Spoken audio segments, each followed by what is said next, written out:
Welcome back to the channel. This is Moving the Needle podcast. If you're on YouTube, welcome. We've gone fully pro. We are on site at the Fox US Open of mountain biking, which is the final round of the 2024 Monster Energy Pro Downhill Series. Now, I've been following this series all year. Super exciting.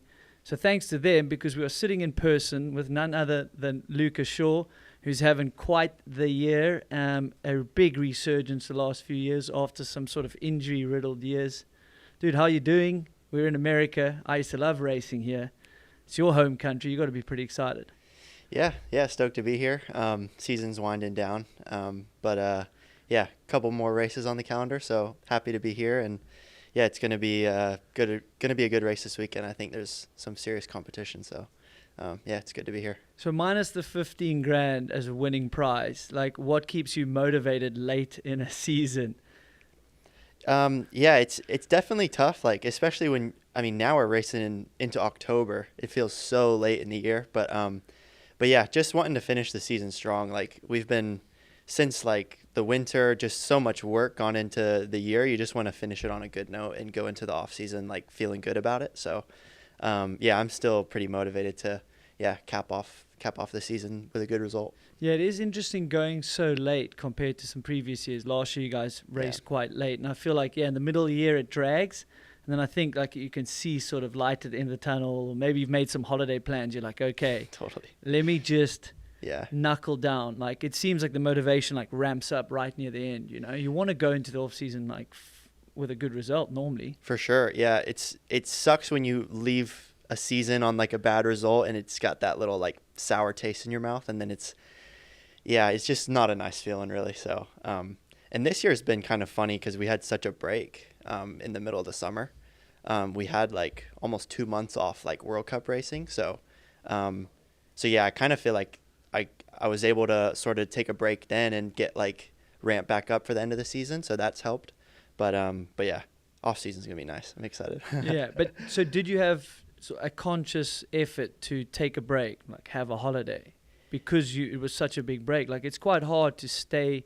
Maybe people don't understand, like to stay focused, to stay like it takes a lot of energy to be on your A game. Did you say, okay, I'm consciously going to switch off here and then like ramp it up again? For sure. I think for downhill too, it's like it's such a mentally taxing sport.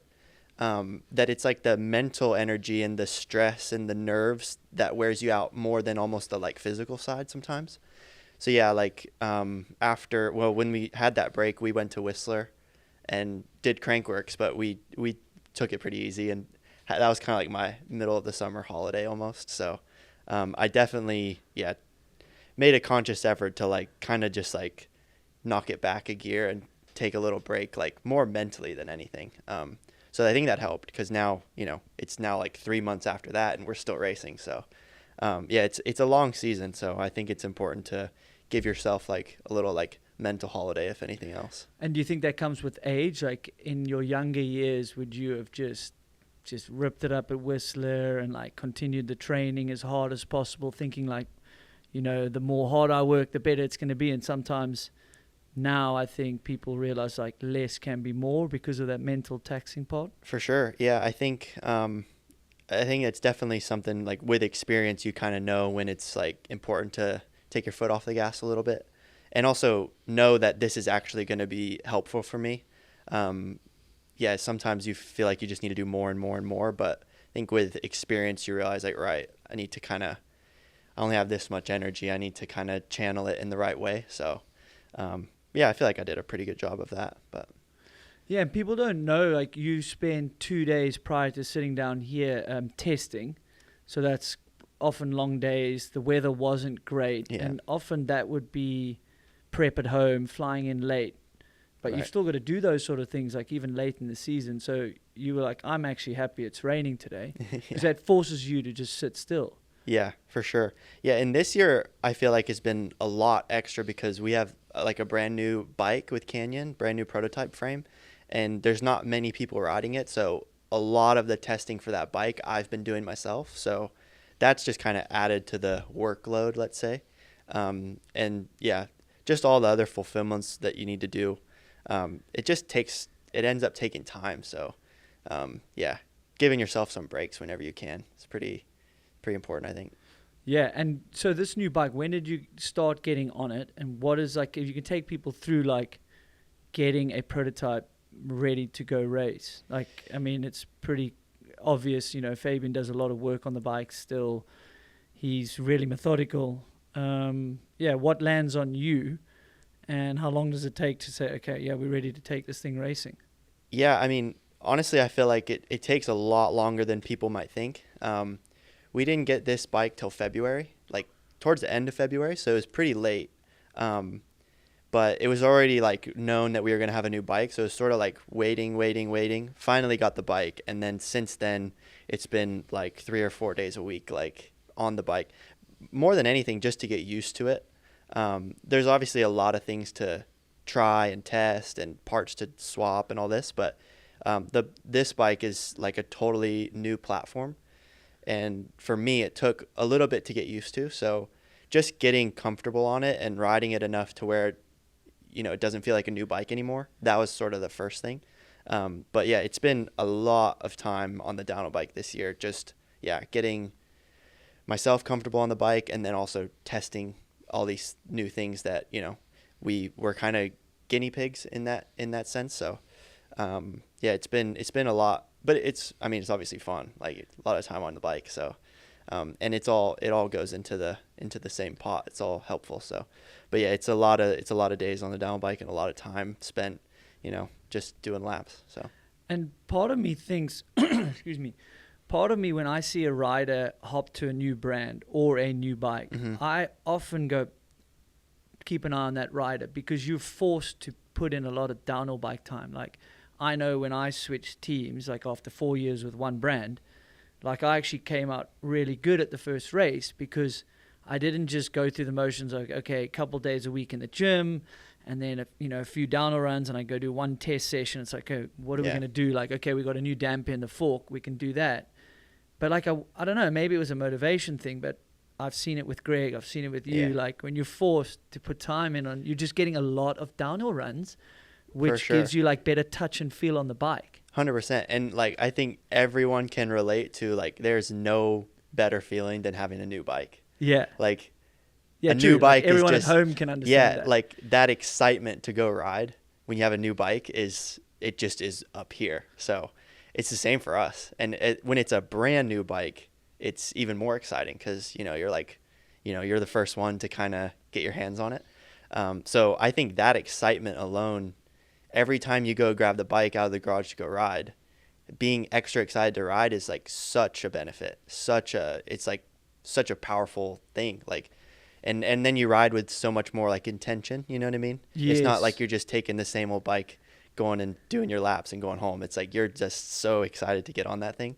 And I think that is like what you were saying, when you switch brands or whatever, that's like a powerful like energy. So yeah, definitely was able to use that this year. Yeah, and I think it's like change is like a holiday, right? Yeah. Like you say, when you switch brands, you have to test more. I think you're forced to do timed runs, which I think after a few years at a brand, I guess you get maybe complacent. Like, some people do get maybe a little bit complacent. That's like really natural. So it's really been awesome to see you, you know, switch teams and like this resurgence. Like, do you feel you were then burnt out? Like, you had a lot of injuries up and down for those years, right? You had that year where you were just qualifying first at every race. And then there were a lot of injuries, I think, that got in the way, and you had some bad luck with a flat. Do you think you got burnt out being on like the same team, the same bike? Like, what is that like? Like, people maybe don't understand what it's like. Yeah. Man, I feel like there's a lot of things. For sure, I wouldn't say I've ever felt burnt out. Like, I was always motivated. I was always like excited, living the dream, you know. Like, I definitely didn't feel burnt out, but I think the big thing was just like the little injuries, like one after the other, that kind of kept me from like building that confidence back up. I think that was the biggest thing. And then, yeah, I think that honestly is probably the biggest thing. And then I also feel like, it's funny, people always say like, oh, like you were so fast in 2018, but I honestly feel like I'm faster than I've ever been now, but I feel like the competition has also increased and the speed has also increased. So, yeah, I think those few years where I was just little injuries one after the other at kind of the worst time, it always felt like, just didn't let me like ride with a whole lot of confidence. And then when you're always like sort of coming back from an injury while the season's going on, it's so tough. You don't really have much to build on. So that was sort of those 2 years. And then it was the COVID year as well, which was like a really strange year for everyone. So, I mean, it definitely was tough because I didn't get the results that I wanted or the results that I expected from myself. But I also felt like I always knew that I could figure it out because I knew the kind of struggles that I'd had to overcome, which maybe, not everyone sees. But I didn't ever feel burnt out. That's for sure. I was always there and motivated and pushing my hardest. So yeah. So what's that like when there is maybe noise of like he's not as fast as he used to be, or like something's up, and you're like, yeah, I've literally sat on the couch for 6 weeks dealing with this injury. Like I'm at the race, I look pretty decent on track, but you mentioned the word confidence. Like you clearly can't be as confident if you feel like you haven't put the prep in. Some people I think can delude themselves with confidence. Right. And it seems like you're a type of guy like, I look at confidence, and I heard this guy say this, confidence comes from demonstrated practice. Yeah. Like you don't just fake confidence. Like you need to see yourself, say, do it in practice, build your prep, and then like see yourself do it at a race. And then you're like, I'm feeling good. That's like, it comes from the process. And you seem like a guy like, didn't really get the prep, and I'm trying my best here, but how can I be confident if I've, and I mean, I think behind the 8 ball. Right. And I think everyone has like a different relationship with that. But yeah, for me, it just kind of felt like a little bit of an uphill battle for a year or two. But I mean, that's sports really. Like that's, that happens, and being able to like overcome that and make the most of it is kind of the most important thing. Definitely learned a lot about myself, learned a lot about just, life, sports, all this. I feel like you learn more when things aren't going well. So they say that if you're able to take the lessons on. For sure. Yeah. And I mean, that's the thing, like with most sports or any sport, I'd assume like, I know for me with downhill, it's like most races you end and you're like, I wanted more. Like there's only a few times where it's like, that was everything it could have been and more, like most races end with like more lessons, so even as I'm getting older and racing, I'm still learning every single race. So that's kind of the beauty in it. Like I kind of you're always learning, always like adapting and changing your approach, changing your mindset. So that year was just a little bit more lessons than normal.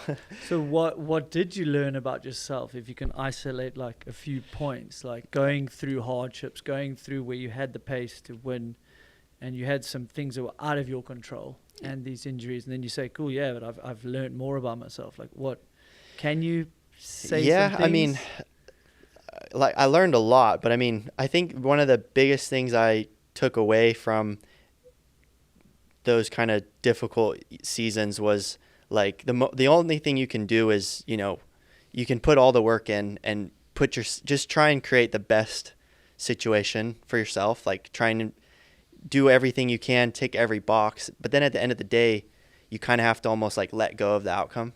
I think I was a little bit too much pressure on myself and too much expectation, whether it was internal or external, was getting to me a little bit. And it's like, at the end of the day, if I do everything I can, train my hardest, work my hardest, put everything I can into it, then I can live with those results. And that's kind of like a freedom that I kind of feel like I have now, is like, right, I know I'm going to put my best foot forward and do my best.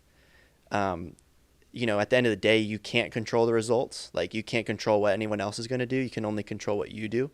And as long as I know I'm doing my best and trying my hardest, I'm going to be at peace with the results. And I think that sort of takes just all the weight off. It's like at the end of the day, I'm going to be able to live with the result, whether it's what I want or not. I guess just having a little bit more of that approach.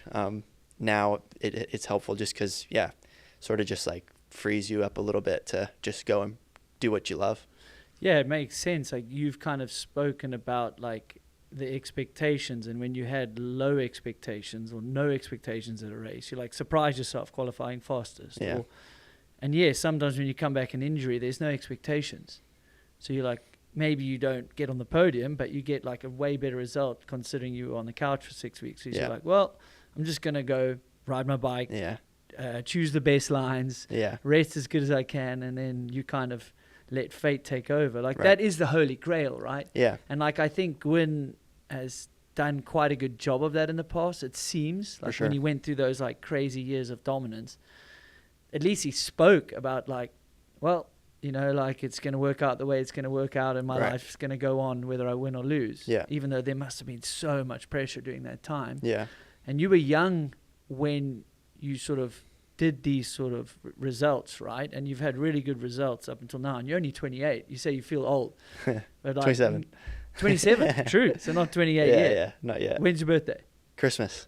Okay. So late in the year. Yeah. Okay. So even when this podcast comes out, let it be known he's 27. So he's even I'm not younger. too washed up yet. He sounds like an experienced old soul. No, you're definitely not. But we digress. Like that is the holy grail, right? Is like doing the process, doing everything you can, and then hopefully like trusting the result. And sometimes you do a good run and you get smoked. That's hard though. That's right? That's the toughest one. Worst? That's the worst part about sport, I think. That's the worst feeling that I ever have in our sport is when, you have no excuse. Like no excuse. Run was good. You cross the line. You're like, that was it. That was. Yeah, like if you didn't look at the board and you spoke to your manager, you'd be like, dude, I crushed it. Yeah. And then you see the time, you see the result, and you're like, boy, that's the hardest one to swallow. Like it's way easier if you've crashed. It's way easier if you had mistakes. You're like, right, if I didn't do this, that, and that, I would have been right up there. But and I feel like a lot of people struggle with that. And I think everyone in this sport has a day like that. Yes. I don't care if it's Loic Bruni, Aaron Gwyn, like there's days that it's just not your day. And not letting that affect your confidence is super hard. But I think that's what it does, right? It knocks your confidence. Sure. Yeah. I mean, I can't imagine anyone say it doesn't, just a little bit, you know? So that's the toughest pill to swallow for sure. But it's also, again, like it really makes you think like, right, okay, did I actually do everything the whole lead up perfectly? Like maybe I should have taken this line. It makes you like really, you know, you dissect it way more than if, you know, you'd have just ended up on the podium. You'd have probably just like, sweet, move on, next race. You might miss something for the long run of like, okay, my process isn't actually rock solid. Yeah, because I think you always need to, like, of course you want to have your routines, you want to have your process, but I think that's also important is you also have to realize you need to constantly refine it and constantly make these little changes. Like if you stay with the same, you're just going to be left in the dust at some point. Yeah. So I've had races where I kind of just knew I wasn't on pace and I flattered. I've never been so happy to flat. And then there's obviously races where like you're just like, this is so easy. Like I'm not even trying, but I'm going to do well. And then you flat as well. It's like, those are two of the same outcomes with like totally two different emotions. Yeah. And it's sometimes, I swear it's sometimes like such a mystery. Like some days, you know, I'll have a run where I'm like, oh man, made tons of mistakes, come down and you're like second, third, like how? And some days you have the best run ever, feel great, and you're 17th. It's like, sometimes it doesn't really make sense to me. So like, what do you think that is? Like, do you think just suit the track? I guess that, or like your just general speed in that year is just or even within the same season. Oh, same season.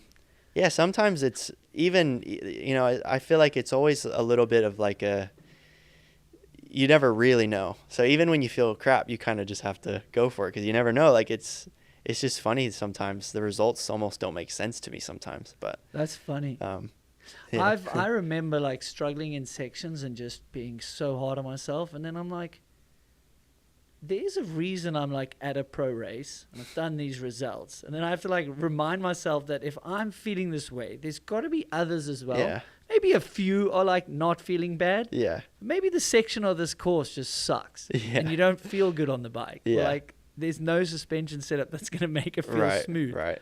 But that's funny you say that. Like sport it's just like every race, it's just this raw bit of vulnerability you're just putting out in the world. For sure. It's like the time doesn't lie and the results there. For like, sure. Oh, you podiumed last week.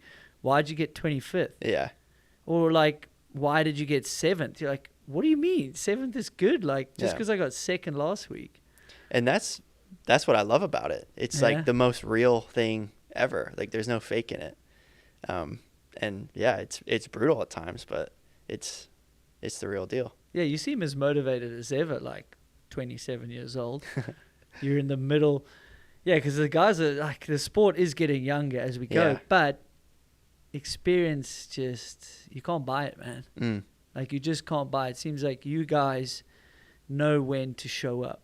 You know, like Bruni, you might look pretty chill in practice, and then I'm like, dude, look at the qualifying. There's Luca, there's Troy again. Like you guys just seem to know when it is time to turn it up a notch. Like you have that extra gear. Yeah.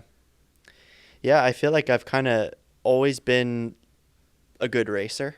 I feel like I've never been the guy that people are like looking at in practice like he's on fire, like he's the fastest. Like it's never been me. I've tried. Like I try in practice. I really do. But it just, for some reason, I always feel like I'm able to ride my best when the clock is on, and I feel like I sort of thrive when the pressure's on, and when it's time to throw it down. I feel like that's when I ride my best. So, yeah, it's always just kind of been not easy, but fun for me, and I enjoy racing. I enjoy the nerves. I enjoy the whole process of doing a race run. So for me, I've always feel like I've been able to pull out my best performance when I need to. So yeah, just what I enjoy to do. I just love it. What are your results like at like a smaller race for you now? Like a local regional one? Like I would guess you struggle. Yeah. And then at a World Cup, then you beat the guys that maybe for beat sure. you at a local race. Yeah, and it's like always you need it's that always been to be like, okay, this means something. It's worth risking a bit. Yeah, it's always been like that for me too. Yeah. Even when I was a junior, racing the nationals or local races, I never was able to ride like to my full potential. For whatever reason, I guess it's just like I don't feel like the risk reward is there, or I didn't have the same. I don't think it's motivation really. I've always been like motivated at any race, but I just feel like the bigger the moment for me, the better I'm able to ride. Like I kind of raise my level, and still today I go to Windrock or all these national races or the local races near me, and I struggle to get podiums. I struggle to win even when I feel like I should win, and it's sometimes like, well, it's been like that for so long now that I don't let it affect my confidence. I was going to say, how do you not let that affect your confidence? But you're used to it now. I'm kind of, yeah, it's just how it's always been. So I feel like it's sort of par of the course at this point. But I still enjoy those races, and I feel like it's a really important part of my process still. But yeah, I've always, for whatever reason, just kind of, I race my best at the biggest races. So yeah. When it's a smaller race, I sometimes struggle to bring the same level, I guess. No, it makes total sense. And I remember some of the nationals at home. It's like you've come off a big training block, and like what is your goal at the race? Like laps, or a time, or the race win, and you have to decide. Yeah, maybe some of it's subconscious, where you just like subconscious something's just not letting you go hard because you kind of know the bigger goals are down the road. Yeah, down the road, and you'll be really bummed at yourself if you have a crash. Yeah, for sure. At a local race. Yeah, I mean, I prefer it this way. Like it's frustrating sometimes for sure, but I'm also like, okay, like I'll take this one. I'll take these races instead. But yeah, it's definitely it's not planned. It's just the way it goes. Like I don't spend my whole winter training and thinking about those races. So I guess when you get to that race, it's you're kind of just a little flat compared to, showing up at the first World Cup, for example. Yeah, definitely. And being like under the guidance of Fabian Barel, like he's pretty involved. Like I see him on the side of the track. I see him in the pits with you guys. Like, yeah, whether you like it or not, he's going to give input. For sure. How has that been? And we will get to that maybe later, like coming off probably a different approach from someone like Peaty. Like For sure. You've been mentored and had guidance, whether you like it or not, from the two of the greats in the sport. Yeah. Yeah, that's something that I'm super thankful for. And honestly, even till this day, like I feel so lucky to have worked with both Fabian and Peaty and also be like great friends with both of them outside of racing. So yeah, it's been amazing. And yeah, like you said, couldn't be really more different. Their approach, their mentality, their advice even. I've cherry picked from both of them, like, but both, like, yeah, especially now Fabian, having worked with him the last 3 years. It's, to me, I love it because I feel like he's as motivated and as passionate about my results as I am.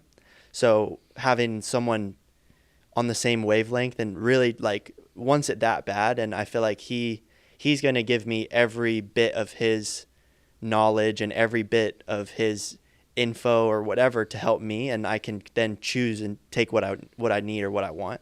I'd for sure rather have the input and choose to use it or not than not have it. Yeah.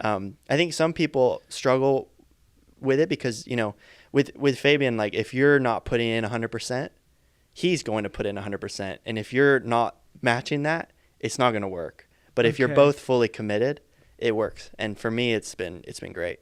It's really helped me a lot. Yeah, no. I mean, I've heard you speak about it and how grateful you are, which is like speaks to you as a person. I think that's why you can call them friends as well. Like, yeah. They're not going to be that helpful to someone that doesn't take it in or isn't thankful. Right. Like they're obviously doing it. Like mentoring someone is actually, people think like it's selfless, but it's kind of also selfish. Like mentors get a lot out of if they give some advice and someone implements or says, I tried, that didn't work. Like you get a lot from helping people. Yeah. So you mustn't forget that yeah. Like it is like two-way. But what are some of the things, like without giving away secrets, like what would you pull from Fabian and what do you pull from Peaty? Because I do think those two together is like quite an ultimate. Oh yeah. From like a relaxed guy to like a very analytical guy, but super competitive in PD, but has a good time. Yeah. Doesn't seem to let things get to him. And Fabian like intense and analytical and testing and pushing the rules, in a good way. Yeah. And if you mesh those together correctly, like that's quite a force to be reckoned with. Oh, for sure. So let's pull some. Like what do you take from each? Like Fabian, for one, he does not give a shit what people think about him. Okay. He will put himself in the best situation to perform at his best, and he doesn't care what people are going to think. Whether it's taking his visor off, whether it's doing all this crazy stuff, he will stop at nothing. Like he's relentless. Yes. And he's so driven and motivated and so clued into the details, it's crazy. Like some of the things that he'll tell me, I'll almost be like, wait, are you joking? Like, you noticed that like could make a difference? I'll try to think of an example. I can't really right now, but like just so please, if it comes to you, so clued in on. Here's one. I remember one of the first times I was riding with the team, I set my bike down and I set it down on the derailleur side because we were just looking at the track or whatever. And he was like, hey, don't lie it down on that side. Like you might bend your derailleur. And I was like, I looked, it wasn't touching. I was like, yeah, it's all good. And he's like, yeah, but you never know. Like you could be like practicing at a race, bend your derailleur and then it throws off your practice run. And I was like, you're right. Yeah. That could happen. Like he's build a better habit. I was like, wow.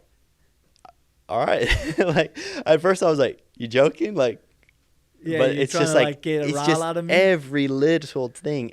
And for sure, sometimes it's like almost too much. It's like, dude, Like, come on. But again, it's like, it's at the end of the day, he's right. Like, you know, that could happen. Just like, and it's constant with things like that. It's just all the little details that so many people just, you know, don't even think about, that he's like on top of. So yeah. And it's like that with everything. And a lot of the times, you know, it'll save my ass. Like, like, and it's so funny because we always joke, like, we want to like kind of push back, but then when you think about it, it's like, man, he's right again. Yeah, like, he's God, like, damn it, he knows what he's talking like about. I want so bad to like push back and be like, no, that's not how it works. Like, but then you think about it, it's like, God, he's right again. So that's always funny. The thing that I respect so much about Fabian as well, though, is whenever there's something that I don't agree with, like, I feel like we have enough respect for each other. I tell him, like, hey, Fabian, like, I actually think I need to do it this way, and here's why. And every single time, you know, he thinks about it, he's like, yeah, you know what? I hadn't thought about that before. You're totally right. And it's like, he doesn't get offended. He doesn't get, like, he takes it and goes with it. He's like, you know, you're totally right. I hadn't thought of it that way. And like, I think, you know, me and him have a really like good working relationship that way. Like, I'm not just blindly going to listen to everything he says. I am my own person, and I need to figure out what works for me at the end of the day. But I would love to hear his advice and his, you know, take on things. So yeah, after already 3 years working together, I feel like it really works well. Like, I enjoy working with him. He's a really, really good guy, and really at the end of the day wants the best for me. So I've been able to really use his expertise to my advantage. And like I was saying, you know, we're like good friends as well. Like, we respect each other. We have a good time together. He's a great guy. And with Peaty, same. Peaty, I feel like, has totally different approach. Way more relaxed, way more social. Definitely has more of like Peaty, I feel like I'm more similar to in the way we kind of like have friends at the races, like to socialize. Like, when I go to the race, like, you know, been going to these races for more than 10 years, like, a lot of the people at the race are my friends. So I want to hang out with them. I want to spend time with them. And Peaty is kind of on that same wave. So Peaty's like, he feels like he's like my uncle. Like, it feels like he feels like a relative, you know. He's like I've again had so much good time with Peaty, and he's just the most down to earth, solid dude. If you met him in a bar and didn't know who he was, you know, he'd just be a nice guy to chat to.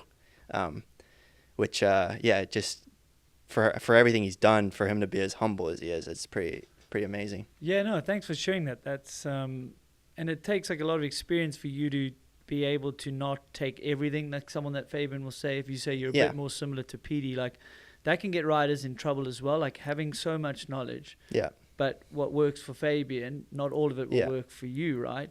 And the same as Peaty's, like, some serious racers or analytical might not understand Peaty's approach, but it seems like you've really been able to reflect and be like, I'm going to use a bit of that. That's my personality type. Yeah.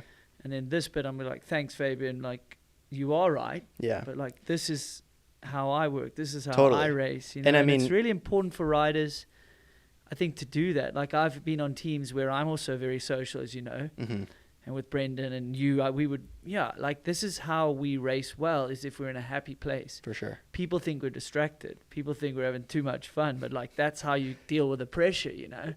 So that's super cool to hear. But as a younger guy, I didn't understand Fabian. Yeah. And I was like, this is so kooky, or this is not cool. But I'm like, I just have so much respect for someone that goes, I don't care what someone thinks. My job is to win the race, and I will do whatever I can, or whatever bike setup I can to win the race. Like, you have to respect that as well and take parts of that and realize, you know what? Like, I learned that from EC as well. Like, he cut his jersey once. I was like, dude, that looks terrible. He's like, dude, it's not going to change my time on the track. Like, I'm comfortable. Like, I'm not even worried about this. Yeah. And I was like, yeah, you're right. Yeah. It doesn't matter what color shoes I have on, even though I kind of want to look cool, you know, like, But sometimes it's like, what's the job at hand? For sure.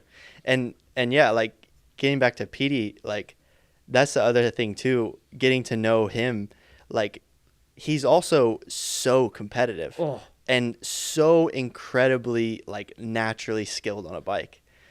Riding with him even today, you know, he's getting old, but he can he won't admit it. He'll go as fast as humanly possible, right? Oh, it's insane. I remember one year we were testing with Syndicate in Lusa, and Peaty was there. We were obviously with Fox testing on our downhill bikes. This is a few weeks before the first World Cup. We're like timed laps, like punching them out. With Syndicate, whenever we did testing, it was always timed laps, and the slowest person always had to wear like Kathy's clothes to dinner. Like I've heard about, and it was like and it's a real bet. It happened. It's cutthroat. Yeah, I had to do it. We got to find the pictures for this. Yeah, clip. it's like you don't want to be that guy, especially like just before the first race. Like talk about a blow to the confidence. Like that's an interesting way to help you. It was cutthroat. It was fun though. Like looking back, it was great. Yeah. But I remember we were testing time lapse, full gas, pinned, and Peaty was there on his trail bike, and he was just like he would just, you know, go in the lift with us, chat to us. Sometimes he'd go down the side of the track, film or watch or whatever. But then most of the times he would just drop in behind us. Like no timing chip, but just drop in behind us. And I remember not being able to drop him. Like he was on my back tire on his trail bike at Lusa until he would get tired. Like he would get tired and eventually he'd drop off. But I remember it'd be like halfway down the track and I still hear the big lad behind me. And I was like, how is this even possible? Like he's on a trail bike and we've been like, we're like dialed on the track, like know all the lines, like fully pinned. And he's just like right on our back tire. Like just the only thing stopping him was he would just get tired. So man, he can move, like still he can ride. Like it's crazy. Yeah. He lives through it. Like he still goes to races now. Like he's going to race here, I think. Sweet. Apparently last year he wadded himself and got a little hurt.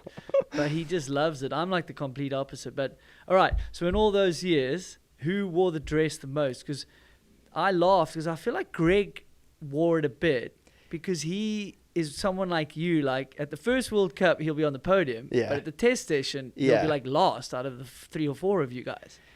Didn't that happen a bit? Yeah. I mean, or did he get motivated eventually? Like, I'm tired of wearing this. It was funny because we like during my time on the team, I can for sure remember all 3 of us at one point wearing the dress. Like I for sure had to do it once. I remember Loris having to do it once, and Greg. I would say it was pretty even. I'd say I was probably most of the time slowest, but I remember during like every test session, I remember there'd be a time where it's like, okay, like here comes Greg's fast lap, because you could just see him like zone in. Oh really? Oh yeah. What, it looked like the top of a World Cup? Oh yeah, like he would all of a sudden like go quiet, no more jokes, no more this, and it was like, okay, we're racing now. Yeah. Like this isn't testing anymore. This is like game on. Like I'm not wearing this dress. Yeah. So I mean, and that's honestly the best prep you can do for a season. Like talk about like. That's a race simulation right there. No, it's a really good thing to put something on the line. Like in golf, people put money on the line prepping for tournaments. For sure. Like, we need to feel... You need to get that heartbeat going. It needs to mean something. So, like, you need to bet enough money that you feel uncomfortable, or a bet you don't want to lose because you don't want to lose that bet. Oh, another funny one is, like, most of the time when we test with Fabian, he has a timing chip on his bike. And... that's some pressure right there. Yeah, that's annoying because he's still like, he's raced e-bikes and everything. And he says he doesn't train anymore, but it's a load of bullshit. Yeah, look at him. Yeah, if you're listening, Fabian, we all know it's bullshit. 100%. I need to get him on the pod, actually. I've been meaning to do that. And I saw him at an e-bike race. Oh, he trained. He still trains. He looks like he's so fit as can be. I remember... He's like beat you guys? He's not beat me. So he's beaten Troy. You're not going to say. So he's not beaten you. Yeah, I remember. Yeah, but I don't even think that's embarrassing. No, and also it's always on his home tracks. Yeah, that's not. Yeah. Not home tracks, but like San Romolo. Oscar did that to me. Yeah. His home track in Andorra. Yeah. I was like, dude, what? Yeah. And that was like when Danny and I were doing well. I know. I remember we were testing in San Romolo, I think it was last year, and we were testing with Rock Shocks, like 3 days, like big 3 days, timed runs, all the whole thing. And I remember it was like last day, Fabian had been riding with us. He hadn't done nearly the amount of runs as we had, so he was fresh. We were exhausted. But I remember like towards the end of the last day, he finally puts the timing chip on his bike, and it was like, again, it was like game on, like here we go. And I remember seeing him do the lit like this. Like before his run. And I was like, Gaber, like, give me a Coke, give me a gel, like I'm about to throw it down right here. Yeah, because if he gets a time and you stop, then you screwed. And it was like fastest I've ever ridden just to beat him. Really? And thankfully I beat him, but it wasn't by much. Like he can also still go so fast. It's insane. That's so good. See, those I love old it. they're too competitive, those old guys. Like, Yeah, oh my God. With them still wanting to race, it just shows how naturally Fabian is so competitive. they live for it. Yeah. And like everyone He lives for it. That's exactly right. I can't say I'm not yeah. competitive, like, but I think I've learned to let it go a bit, or Yeah. I don't really like the faff that comes with being competitive. Like, I would then have to set the bike up, and maybe if I get comfortable, but Yeah. that's awesome, and it's fun. It makes for funny stories, and you're like, right. I remember I said to Gabe, this guy's not beating me right now. Yeah. I was like, Gabe, give me those gels. Did Gabe like, laugh? Like he knew what Gabe was going like, you can't let this guy beat you Yeah. right now. Like, I can just go hear boy. Gabe's voice. Oh, it was so funny. But yeah. That's great. Dude. No, it's good. It's good prep. Don't want to get beat by your boss. No, not when he's a little older than you by now. But yeah, he clearly still seems to ride and loves it. So yeah, those are two separate styles of teams. You had quite a few years on Syndicate. What was it like getting on Syndicate? Because like at the time, that was like, I don't know, for most riders, like that was the team at the time when they built that like powerhouse team. For sure. There are now many powerhouse teams. Yours, Yeah. Specialized, Trek when everyone's healthy, like depending, Scott when everyone's, I mean everyone's trying to build these like multiple rider teams that can like really win or get on podiums. Yeah. No, I mean, that for me was the dream. Like, I was, 20. I did 2 years in pro, and then when that option was on the table, it was like, didn't even hesitate. Like, that's where I wanted to ride. That's who I wanted to ride for. And, yeah, growing up, like, watching Peaty, Greg, Rat Boy, they were my idols, and that was I never even thought I would be on the team, amongst those names. So when that option was there, it was like a no-brainer for me. I'd already known Greg pretty well. I was already riding a Santa Cruz bike. Yeah, true. So it was that just like the supported thing through Dawson. Yeah, I was riding for SRAM TLD, but I was riding a Santa Cruz frame. So everything, it just made sense for me, and it was like a dream come true, really. And obviously, it was a big change from the previous team. Like Rat Boy retired, Steve retired, so it was Loris and I coming in with big shoes to fill. But it never felt like pressure really to like live up to those legends. Did it not? Not from inside the team, no. I mean, maybe. And for yourself? Not really, to be honest. Like, I feel like I'd earned the spot. Like, I didn't feel like I was like given something that I didn't deserve. You know what I mean? So I felt like it always felt comfortable and right. And of course, like, I mean, I almost feel like it's impossible to fill those shoes, and I don't want to try and be someone I'm not, or, I was just going to do my best and have a good time, and certainly did that. We had a good time. So yeah, it was cool. It was funny going to that team with Loris, because Loris and I were the same age, and we were like fierce rivals in junior, and I didn't really know Loris at all before we were teammates. So I wasn't sure how that was going to go, but it ended up being, he was like probably my favorite teammate I've ever had. So what was the first team camp like then? First team with camp, you and Loris, like, yeah, it was in Santa Cruz in California. It was, I think it was around the time of like the Santa Cruz Christmas party, which happened every year, which was always like a big party. So it was pretty, like, it was low key. It was like I think we did a little bit of riding, but didn't really even do like any testing. It was just kind of getting to know everyone, getting to just, hang out. And yeah, we kind of hit it off right away. It was good.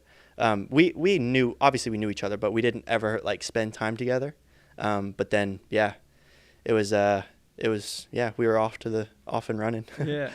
And was it a surprise at how relaxed the atmosphere was and the lack of like pressure that came down, even though every team wants to do well? Yeah. There's a lot of resources going in, but they at that time built this sort of family environment. That was still when Roscop was around. Yeah.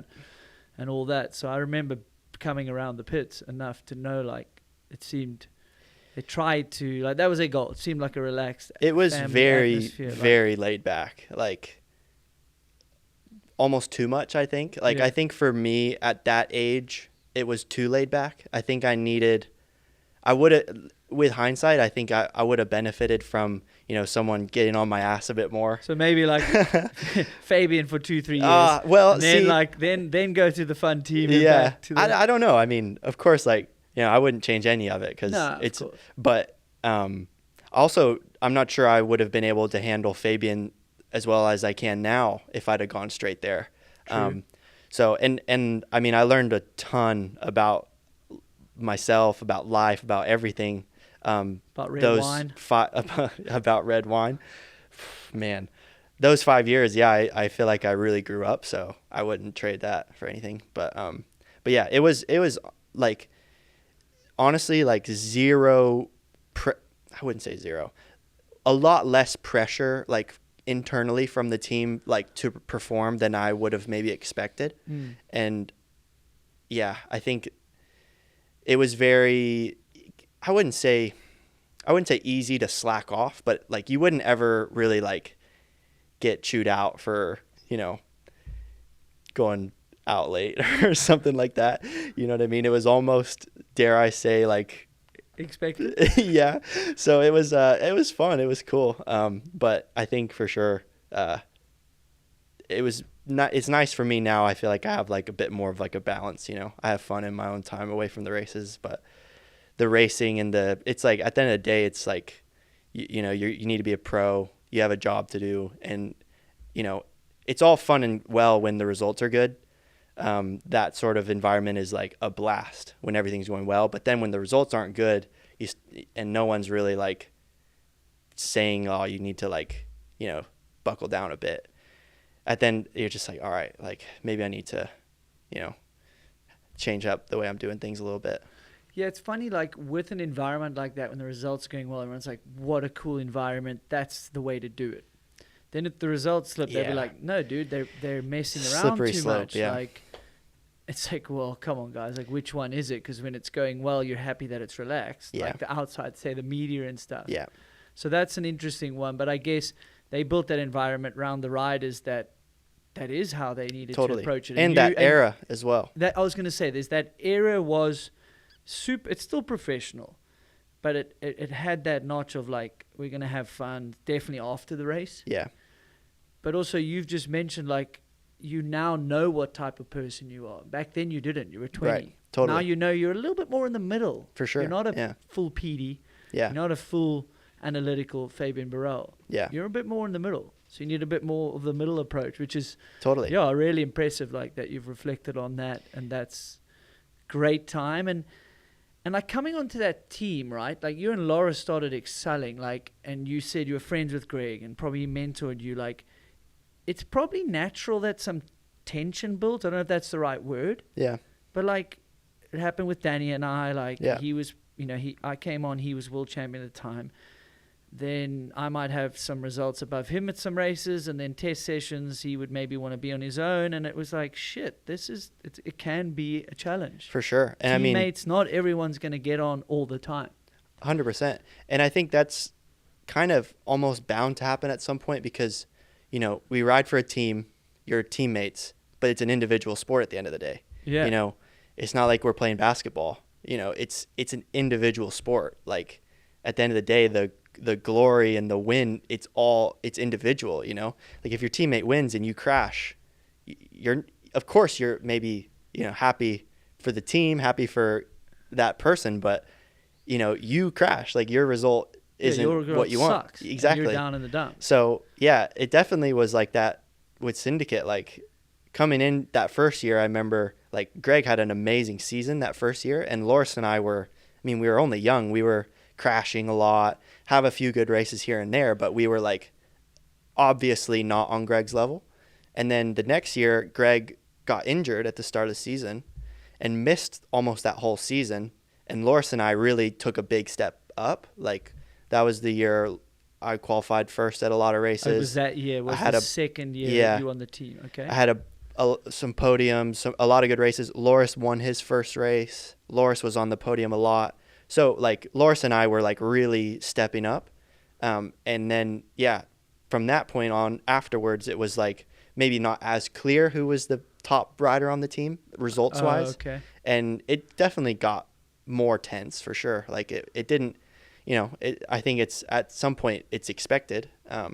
But it wasn't like a clear, like top rider, development riders kind of thing. It was more like we had like 3 riders who had the speed to win, 3 riders who wanted to win. So that's, definitely a different energy in the team. But that team had, like, it's a, be careful what you wish for, because, like, they had it before that as well with Rennie, Greg, and Peaty. Yeah. And then Rat Boy. And then Rat Boy came up, then he won that title. Yeah. Like, it was bound to happen. Yeah. Are there times, and this is not focused at Syndicate, in general, would you say there are times when there's no hierarchy, but there's only one set of the new brakes, or like one set of the new damper for suspension? Like that's a thing, right? Yeah, for sure. And then it's got to go to someone. Yeah. That happens. It does happen, and right? it can be pretty uncomfortable sometimes, especially like you say, when there's not a clear hierarchy. You know what I mean? Yeah, I mean, that's one of those things like behind the scenes. I think every team kind of has like a different approach or a different way to handle that. But it definitely happens. Yeah.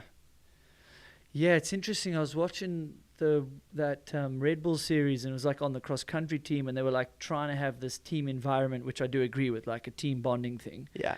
And then I'm also going, I like that idea. However, there's a time when it's an individual sport. Yeah. And there's a bunch of these different personalities.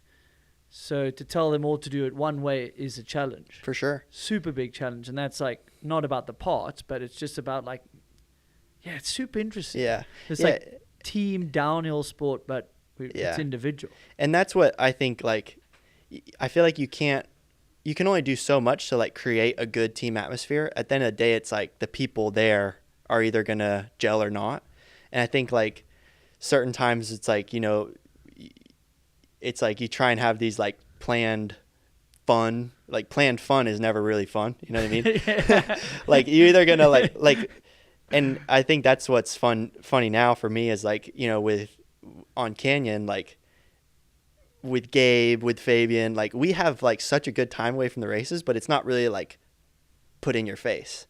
I feel like sometimes at Syndicate we would like, especially those last few years, it was like they have to live up to this like fun team, and you have to live up to this like image, and it's like a lot of the like videos of the stuff we do is like to try and make it look like we're having a great time when we're like not, and that's just like not fun, So fair enough.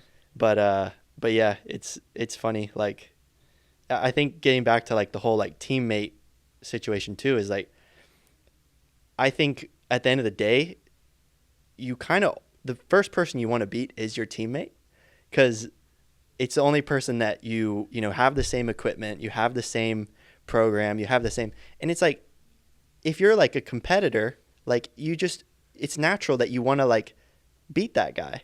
Like with Troy, like Troy and I get along great. Like known him forever, but it's like I want to beat Troy, and I know he wants to beat me, and that's just the way it is. Like, but is it more unspoken in our sport? Because like in motocross, it's like clear as day. Yeah, I think it is more. It's literally clear as day. That's a thing. Like they speak about it.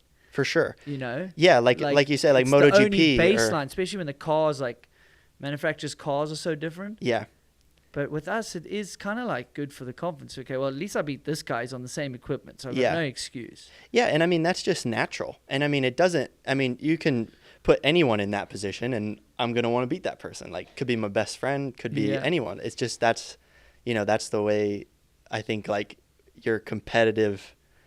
That's the way you're wired, So I think it is kind of gets weird and awkward when it is sort of unspoken, but that's just the way it is, in my opinion. Like, you want to beat your teammate.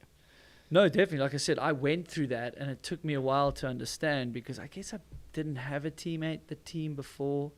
Then it was with Danny, and him and his dad came from motocross, so it's like, beat your teammate first. For sure, yeah. And like, now I respect it. Yeah. Yeah, it's fine. It drove me to be a better rider. I didn't really care. And then we eventually got on like great. Yeah. We didn't get on that well in the beginning. Yeah. And then it's not realistic that you're going to get on with every teammate. You Yeah. know? So, yeah, it's cool that you're willing to. Yeah, let's put it. Of course, I want to beat Troy. Yeah. Great dude, like him. Yeah. He And we likes get me, along great. Outside the race, and everything's sweet. Yeah, and then we might get a bit quiet towards Yeah. each other, and then we get to tease each other Yeah. maybe afterwards, and off we But go. having Like, having that raises good you. balance is so important too, because like we help each other. Like that pushes both of us, and we share lines, we share everything. And like, you think that's legit? Like, with I you think guys? so. Yeah. Yeah. Yeah, I think so. And I mean, at the end of the day, it's like there's so many fast riders. Like, it's not like it's just a few people you need to beat. Like, there's so many fast riders. So if we can help each other, we're both going to be like, yes, absolutely. Like, let's put our heads together. So yeah, I mean, help each other as much as we can. And then when you go up to the top of the hill and start your warm up and get in that gate, you're by yourself. So Yeah, I like that. I do think two heads are better than one there. Yeah. Like, if you can build that team morale, but like, come, let's help each other. yeah, And then it's an individual sport. Like, yeah, even if you end up beating me because of that, we're both hopefully a few places For higher sure. because Yeah. of it. yeah, Yeah, totally. fair enough. But yeah, like we definitely got a good thing going with Canyon, with Troy and I, with Fabian, Gabe, like the whole, that it's definitely How many years have you been on the team now? Is this the second, third? end of my third year. Yeah. Oh, it's 3 years already. Yeah. Yeah. And it's been, so yeah, you've just mentioned Troy. Like, I obviously wanted to know like how that's been. It's one of the most consistent riders in our modern era. For sure. Like, it's yeah. actually insane. I know. I've Yeah. got the stats. It's in the high 60s or something percentage podium strike rate, which is ridiculous. Absurd, yeah. So, yeah, what makes him so consistent? I mean, he's like so dialed in, like he's just like, I was going to say he's just experienced, but he's been like this for years. So I think he's just like he's confident, and he knows what works for him, and he just sticks with it. And I think he's good at like riding right up to that limit, but not pushing over it. Like you don't see him crash too often. He's just, I feel like every time I watch him race, I feel like I watch his run, and I was like, that was a perfect run. Like, doesn't put a foot wrong. Like, it's just so, yeah, he's just, I think another like just natural born racer, like knows how to ride right up to that limit and not go over it too much. And yeah, I think him, and he's obviously an amazing rider, works hard, and total package really. So. And these days, like, the levels jumped a bit. Do you think at a certain stage his consistency, as amazing as it was, like, he was forced to up it a notch, like, with people like, you could say, Samuel changed the sport. Then Gwyn had, like, this different approach. I don't think Gwyn was riding over his head. Yeah. You could argue at stages Umri seemed to look that way. Yeah. And then that forces the level up to be like, 98% run doesn't win a race anymore. Yeah. It's 105 now. Yeah. Like, it certainly I don't know, it seems that way. And you're saying, I feel faster than I did in 2018. Yeah.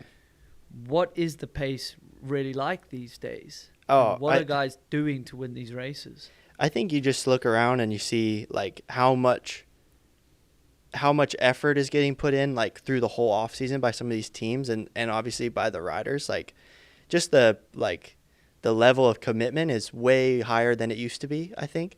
And also just, yeah, you have these kids coming up from junior, like their first, second year junior, and they're already so incredibly fast. Like, that never used to happen. Like, I remember, like, yeah, when I was a junior, or even just like the first few years I was pro, like, you could kind of like pick out a few juniors who might be fast one day, but their times, you would never even like think to compare the times. Like, they were so far off still. But now they come in and their times are like top 5, top 10, like regularly.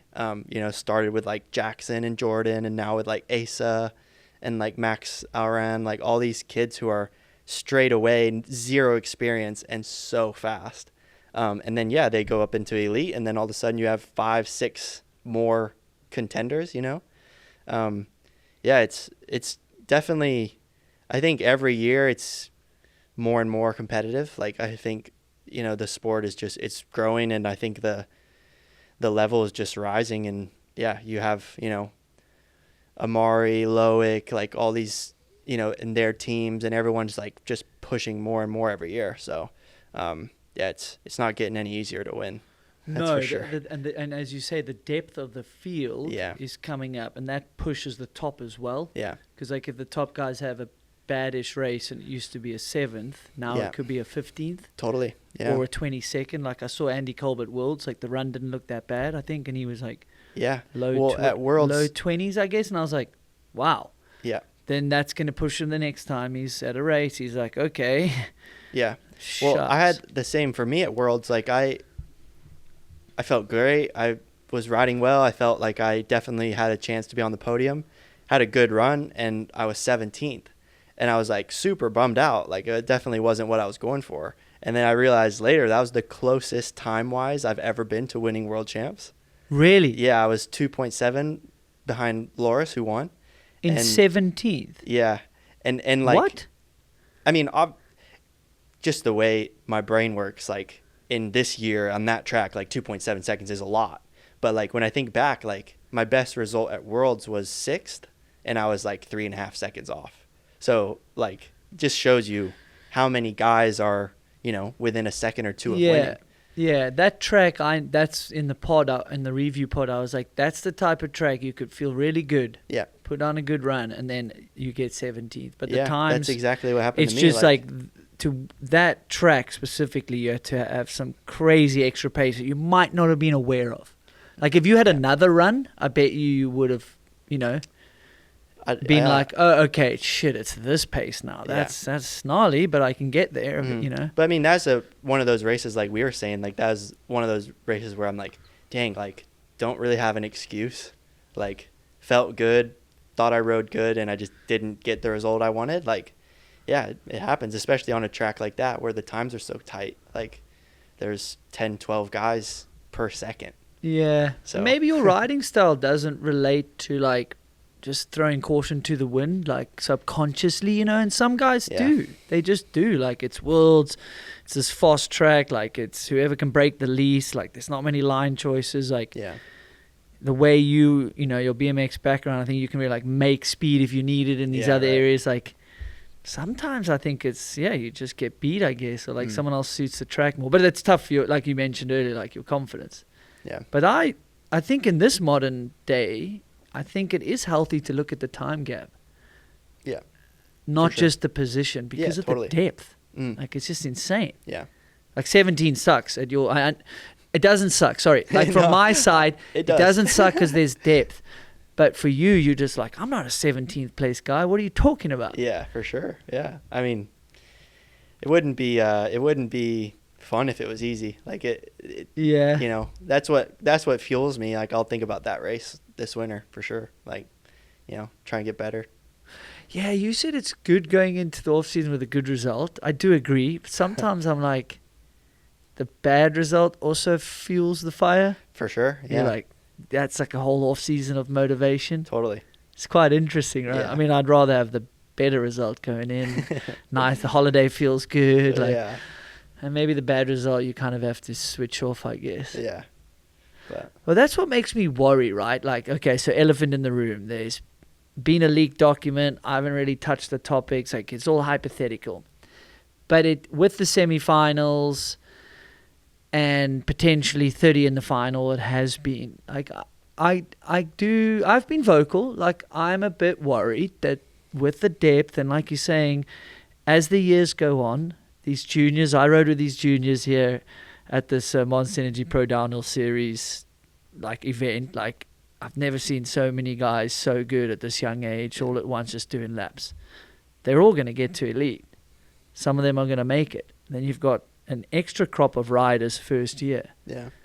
Like, does it worry you? Like, where do you sit on number of people in the final, some of these hypotheticals that are getting thrown around? Yeah, I mean, it's tough. I see both sides. I really do. Like, I think no matter what they end up doing, like whether it's 30, 60, 80, whatever, like some people want this, some people want that. Like, you're not going to make everyone happy. Yeah.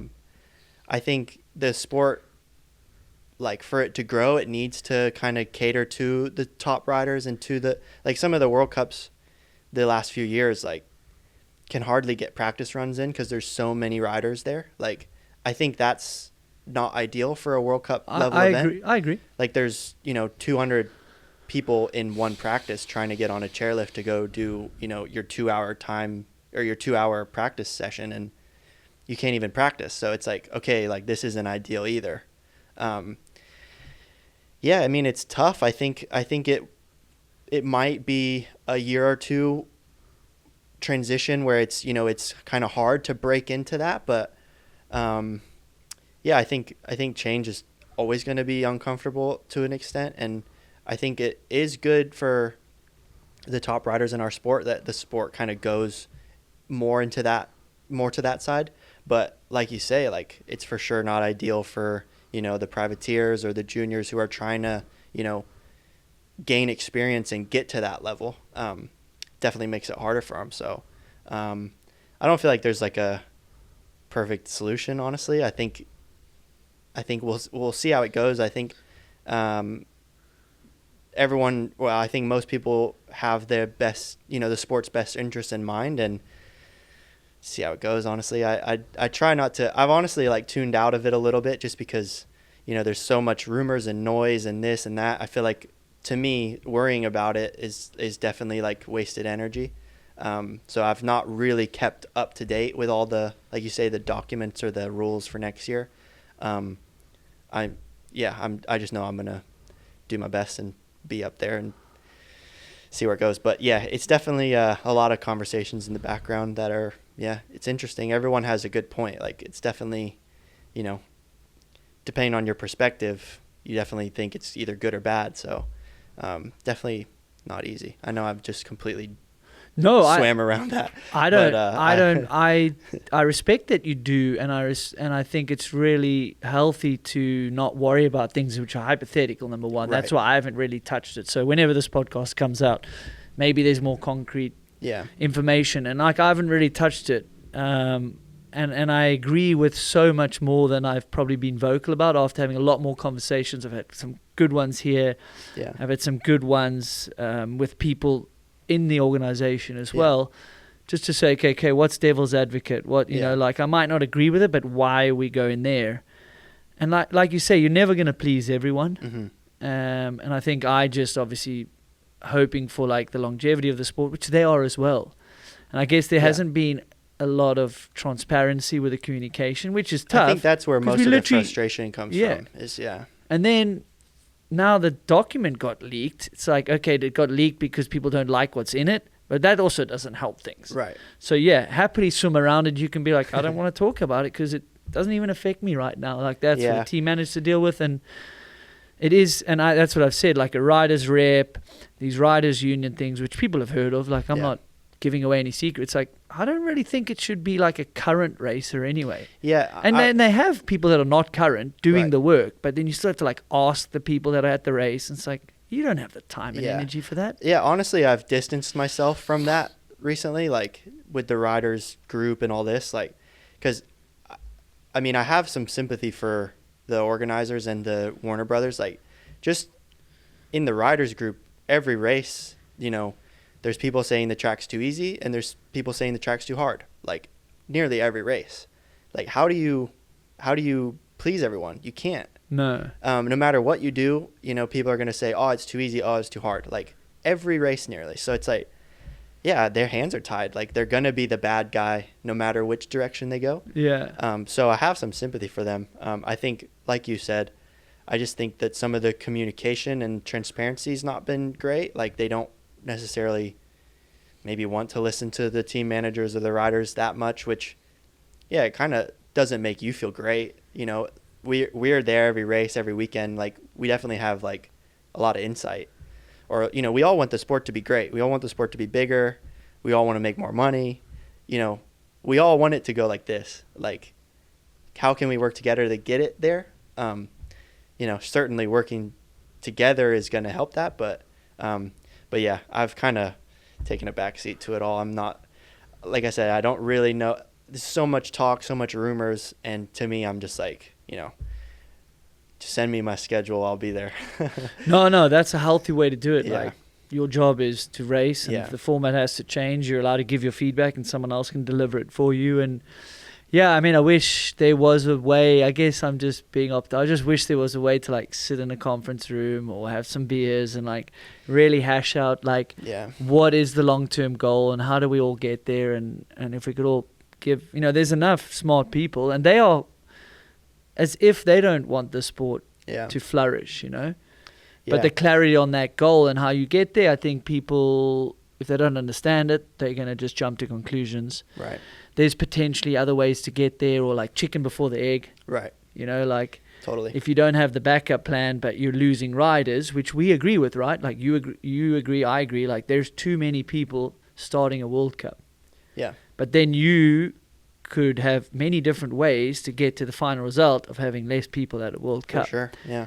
Not going to please everyone. So sure. I think you say you've skirted around the topic, but you've also said a valid thing. Like, you're not going to please everyone. And it's going to take some years to like iron that out, Yeah. I guess. Yeah, and change is uncomfortable. Like, yeah, people get used to the way it is now, and then, you know, changes, and it's tough, you know, you got to figure your way around it. And but yeah, that's life, I guess.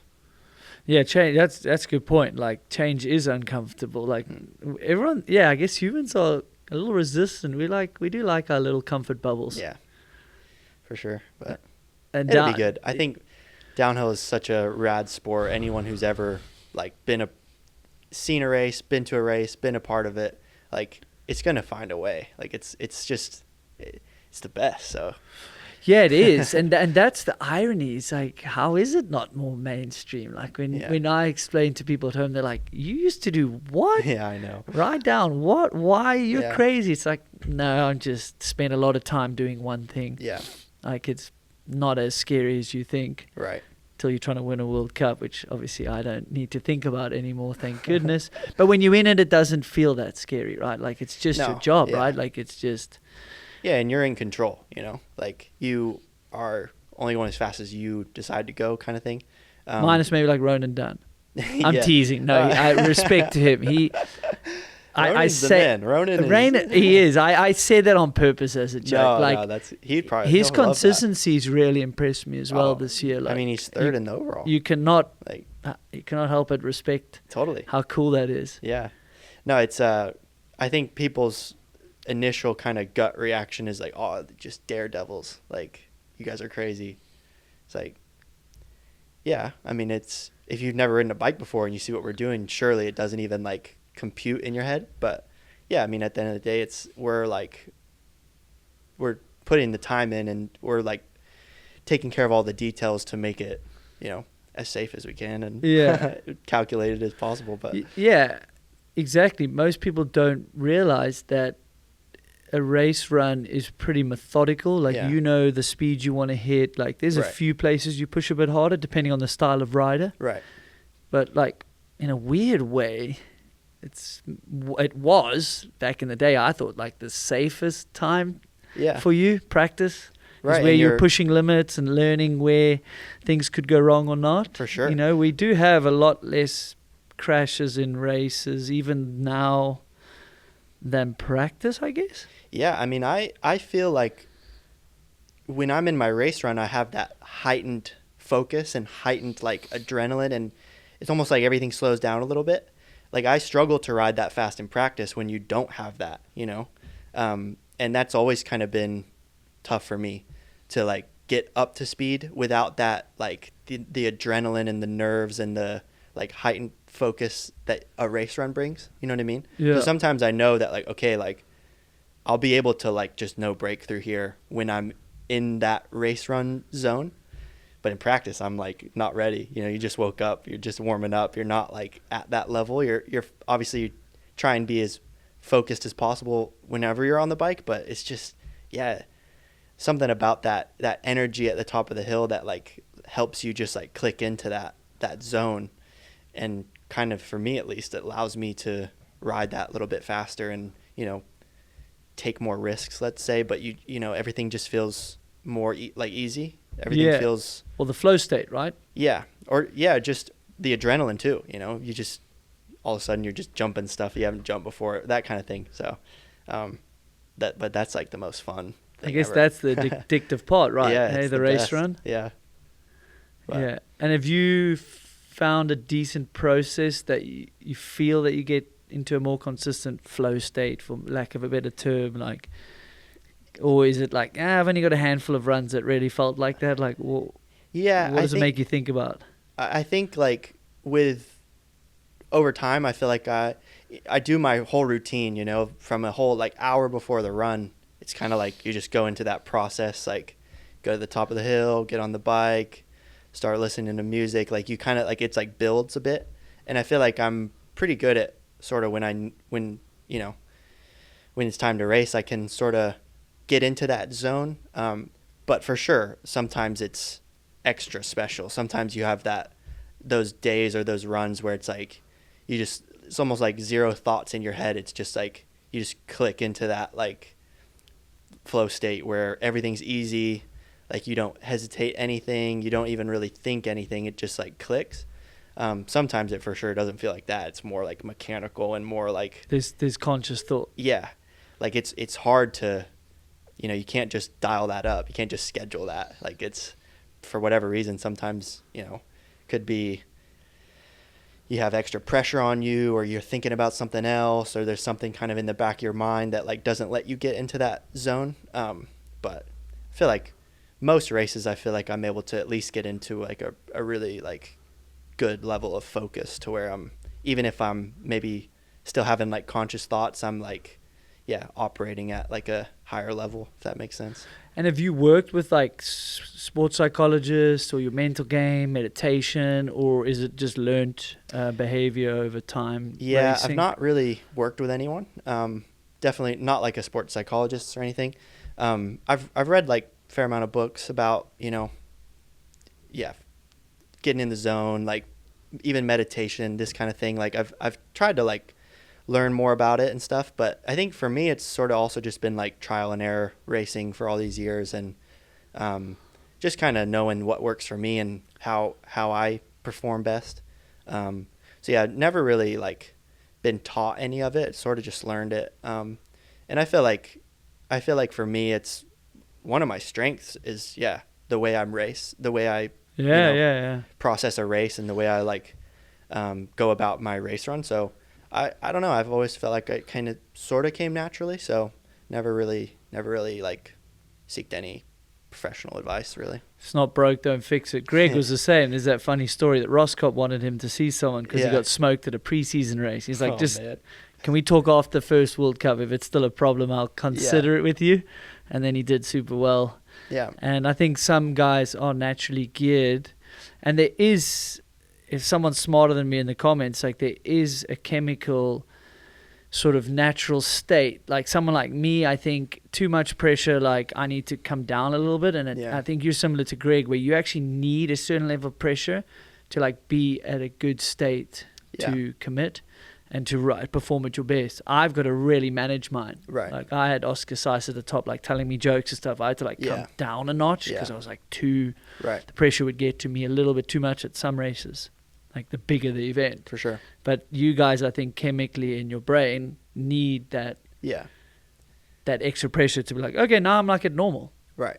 So that's and I think it's super interesting, and everyone's so different. For sure. Yeah. And I think that pressure for me is helpful when it's like come from like within, not pressure from the outside, not like, oh, you need to do this today or whatever from someone. Like that I don't think really affects me too much. It's more like, for me, it's like, okay, I really want to do well. Like I really want to, you know, put it all together and like make it happen today. Like that sort of pressure is I think what's most important for me. And I don't know if pressure is even the right word. It's like, just like that. Yeah, you just want to do well. Like your internal. Yeah, it just means a lot to you. When it means a lot to me, I usually, find a way to pull something out. Yeah, and they say like if you're nervous, it's because it means something to you. Like if you stop getting nervous, then maybe you shouldn't. Not a good sign. Yeah. Not a good sign, and yeah, maybe later on in your career that'll be like, not as nervous. Maybe I don't want to be here anymore. I mean, you're still so young, but what does success look like to you then? I mean, deep question, I guess, but I mean, like I kind of said earlier, I feel like for me, I feel like I'm really doing everything I can to put myself in the best position. And I think at the end of the day, if I'm deep down know that I've done like what I can, I'll be able to live with those results. For sure, there's a lot of things in the sport I haven't achieved that I still want to achieve, like results wise. But, I still look at it and I feel like I'm still like that kid who's just living the dream, like got the best job in the world, and I wouldn't want to be anywhere else. So, I feel like in a lot of ways I've already made it, and I feel like my career's been a success, but,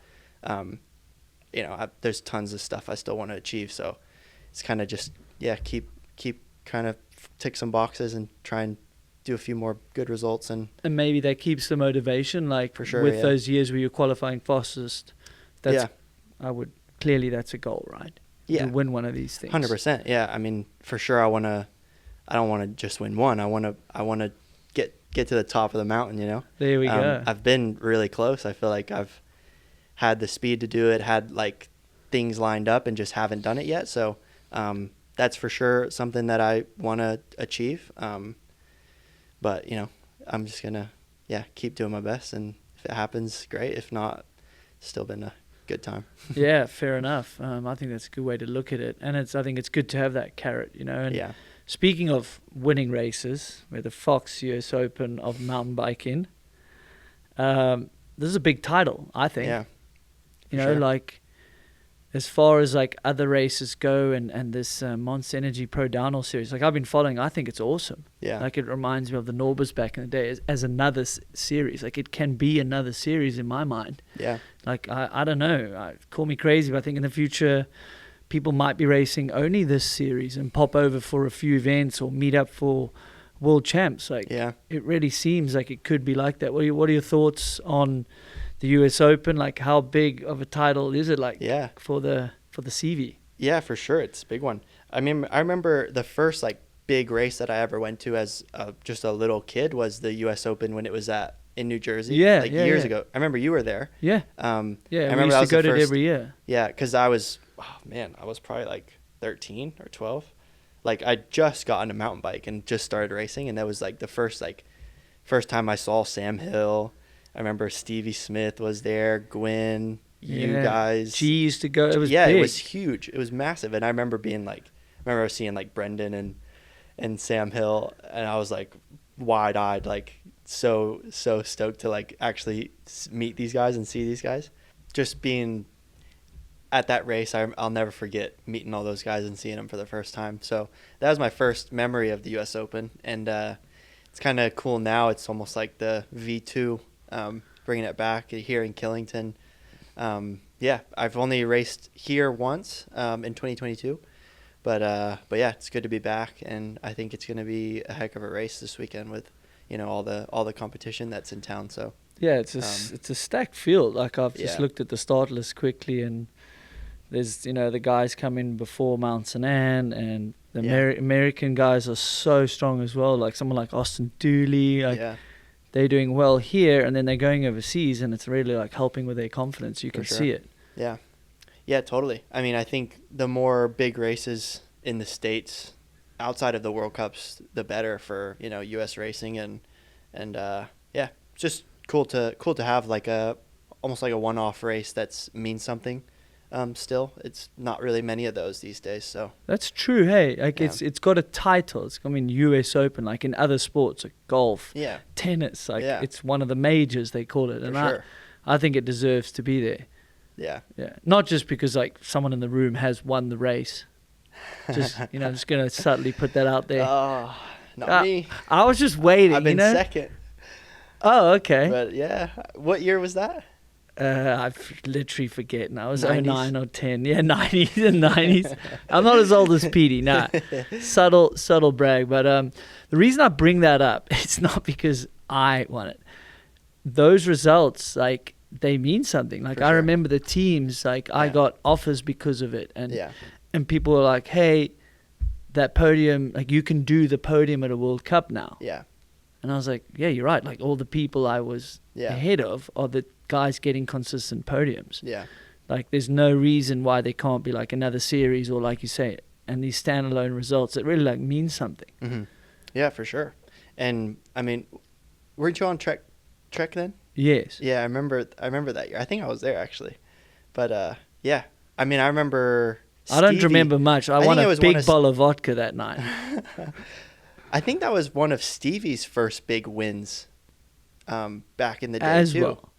Yeah. 'Cause he the hadn't year won any before, World Cups the year yet. before or the year after? No. I think he was riding for Evil. Yes. And I remember it was a big deal because he won it. And then, yeah, a few years later, he started to, like, win World Cups as well. Yeah. So, yeah, it definitely means something. Yeah, like, if you can have these big standalone events, they can really, like, help, like, skyrocket a career for sure. Yeah.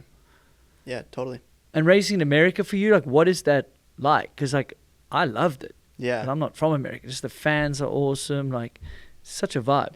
Yeah, I mean, it's great. The last few years, like, Snowshoe World Cup, it's not even that close to my house, but it felt like racing in my hometown. Like, everyone was getting behind, the American racers and everyone, really. But, like, just the fans are just, they're so passionate. They're so into it. I feel like a lot of places in Europe, you get the fans from that, like, region.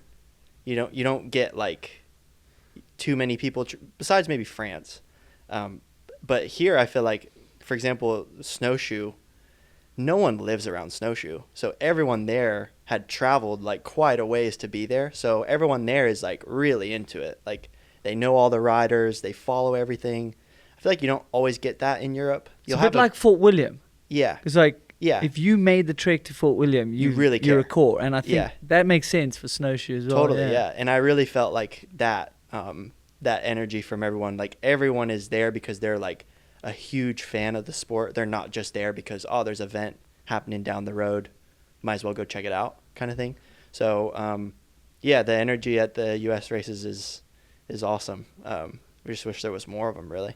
But this year being no World Cup in the U.S., hopefully everyone turns up this weekend. I'm sure they will. It's always a good time here, so I think it should be in for a good crowd.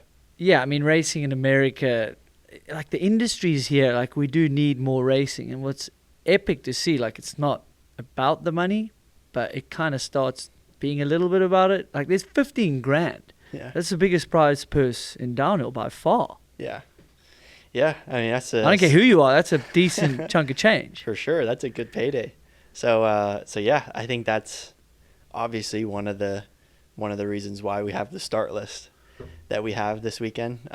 That's a big purse. I mean, for a win, 15 grand. That's like winning 3 World Cups.